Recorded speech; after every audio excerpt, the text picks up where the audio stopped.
This video is going to take us through an exercise called the split squat.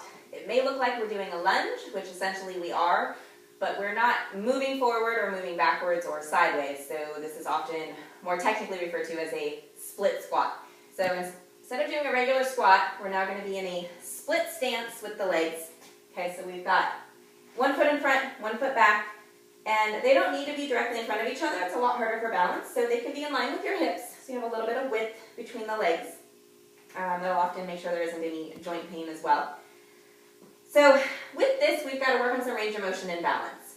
The front leg needs to be far enough forward so that when you go down, it's in a 90-degree angle without the knee driving too far forward or the heel lifting up.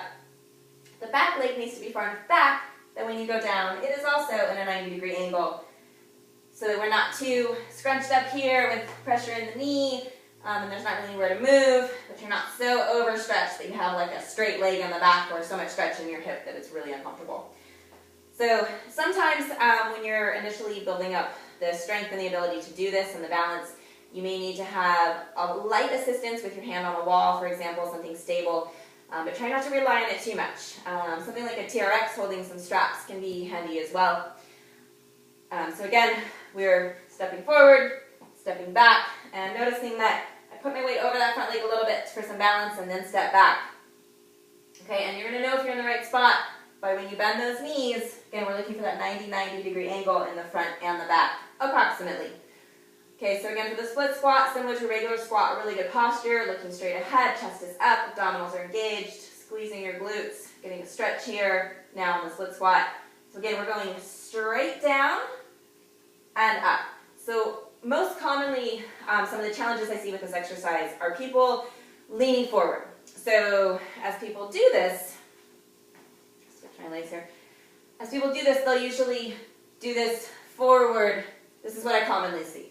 And what I am encouraging people to realize is you want to be up tall, and you're going to bend that back knee. Focus on bending it straight down and up. Okay, so we're not necessarily leaning back, although leaning back is a cue that I have to usually give people. But we are not leaning forward. You are straight in the middle of your legs. You're just going to drive that knee down and up. Okay, so the front leg is doing most of the work. The back leg is balancing you and stretching. So just bend that back knee down towards the floor, 90-90, drive through your heel, come up all the way, and squeeze your glutes. Okay, a lot of times people stop short. Okay, we want to come up all the way nice and tall, hips extended. And again, making sure that the toes on that front foot, just like a squat, are engaged. You're using the toes, but you're still driving through the heel to get more glute engagement. And we definitely are up on the toes on that back leg, so there's a lot of stretch and work happening in that back foot. So again, split squat, stepping forward, weight over that front leg while you step back, get your balance, making sure there's enough width between those legs, good posture, drive that knee down, come up, squeeze, come all the way up because I'm not stopping short. And notice I'm going up and down, not forward and backward on the split squat.